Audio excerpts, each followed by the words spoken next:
Yo, kung naligaw ka sa channel ko, malamang sa malamang ay legit kang 90s kid. Hello mga ka-90s! Welcome back! Okay. So, tapos na tayo sa unboxing kay Rodimus. Hindi ko pa nata-transform. Wala pa akong mga in-depth reviews nila. So far, based on my experience with these two Transformers, ang nauna kong in-order is si Prowl. Ayan nga. Si Prowl. Ayan. And then, si Road Rage. Ayan, kunin ko lang yung box niya. Ayan. And so far, dito sa my experience ko sa both Transformers na to, I really loved it. So yeah, umaga parang pangarap ng isang batang 90s naman. So, healing my inner child, ika nga. So, dito tayo sa fourth unboxing ko na ng mga Transformers Masterpiece. So, hindi ako nagkamali. Again, halos sabay dumating si Hot Rod. Ito, si Hot Rod. And then si Sideswipe. Kaya hindi ko sure kung nung umpisa ako sino yung mas nauna. Ay kung sino yung dalawang yon. So, tama akong hula. Ito nga si Sideswipe. So, tara, i-unbox natin.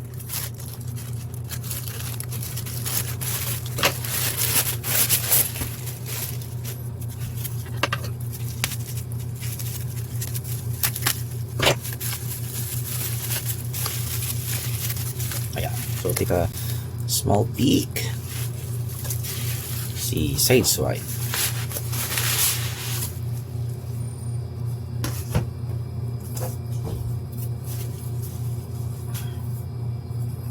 Sideswipe. Okay, so again, tulad ng dati kong comment, buti na lang well packaged na ito ng seller. Kasi nga, hinahagis lang ng rider doon sa mga naunang dalawa. Kung pangatlo rin, hindi ko pa na-check, sana wala rin sira. Hindi ko pa na-transform, baka naalog yung yung parts sa loob. Hopefully wala naman na naalog. Dahan-dahan lang tayo kasi bata ma ako yung monitor ko. So dito, yan, guntingin lang natin ang box. Yan, well packaged siya, hindi yung tipong parang bubble wrap. Bago bubble wrap, nilalagyan nila ng karton muna kasi alam nila na ang ibang mga umu-order nito ay tulad ko na metikuloso. Pag metikuloso, ayan, Masterpiece Transformers. Natin yan si Sideswipe, kapatid ni Sunstreaker. Ang pangalan dito ay Lambor.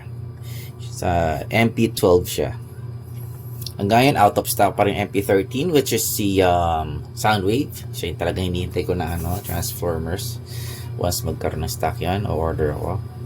Around 2,000 plus yun. Ito 1,200 plus. And then, may again, nabili ko na 1,049 or 1,050 yata dito sa mga shop discounts and shipping coupons from hindi ko yata pwedeng sabihin app dito. Pero yan. Ayan. So again, chinecheck to ng seller bago i-send. Ino-open nila to. Check na lang kompleto yung parts bago i-send. Hopefully, hindi na nila ginagawa yun. Kasi I much prefer na ako yung mag-open. Pero, para nga naman na protection sa shop nila. She's a proof. Baka pwede ko namang inform sila na wag na lang nilang buksan. Not sure. Ayan. Gusto ko yung nagbubukas yan. Ayan, so nireseal naman nila. Ayan, open na natin. Oh, yun Habisin nyo. Kaya ayaw ko binubuksan nakatipit yung yung instruction manual, which is fine, hindi naman sira. Ayan, si Sideswipe or Lambor. Ayan, yung instruction manual niya. Ayan, and then kunin na natin siya. Ayan, ayun yun ayun si Sideswipe. Ayan siya. Ayan to, ang laki pala ng missile niya. Dalawa pala yung guns niya. Ayan, ano kaya to? Ayan, so ano kaya to? Ayan guys, malalaman ko rin. So, yan, open lang natin.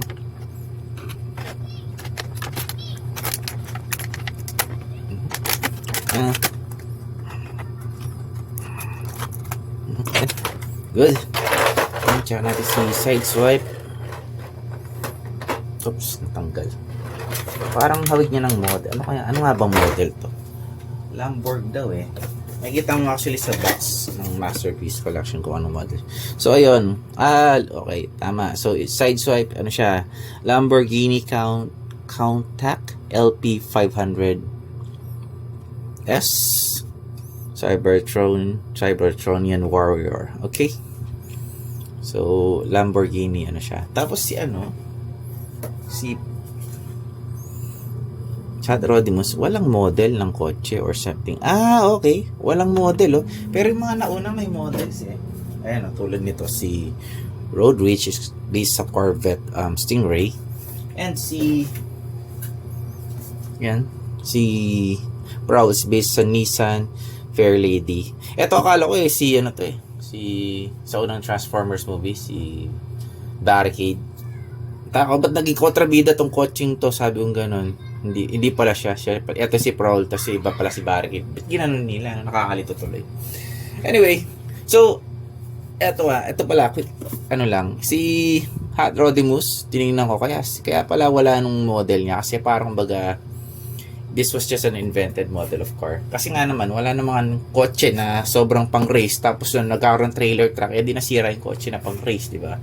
Pero doon sa anime, yung pang race na yun is nagkakaroon ng attachment na trailer truck sa likod. Parang yung pagka nagka-camping gano'n, medyo mahirap kunin. Whoops. Okay. Lag, ano ba talaga to? Di ko alam. Siguro extension.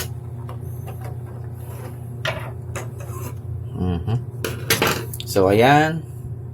Si side swipe. Front. Okay. Ayos, oh. Ayos talaga, oh. Okay. Hindi siya masyadong nakakompress dito, no? Hindi masyadong compress yung pagka-transform niya. Expect ko sobrang compact, eh. Parang tingnan nyo, pagka-compare kay Pro, nakakompress talaga yung transform version.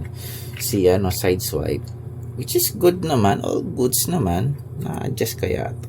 Pagka transform ko kaya, feel ko lang sa transform. Try kong ipag-compress na maayos to. Gagawin ko pa naman to ng review again. Yan. Tignan muna natin. Ayan, oh. And unlike kay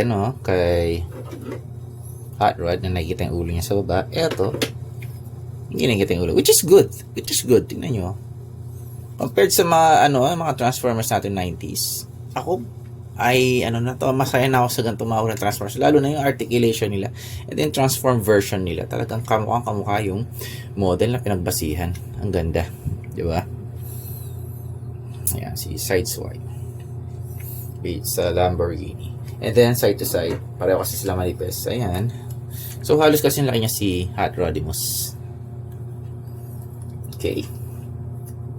So, again, ayan, accessories niya. Si side swipe. And then, napakita ko ba yung box? Pakita ko ulit yung box para sure. Si side swipe. Ayan.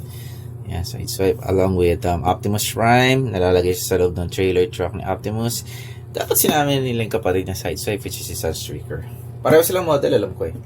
Pero iba yung transformation, which is a good thing. Ang galing. Ang galing lang.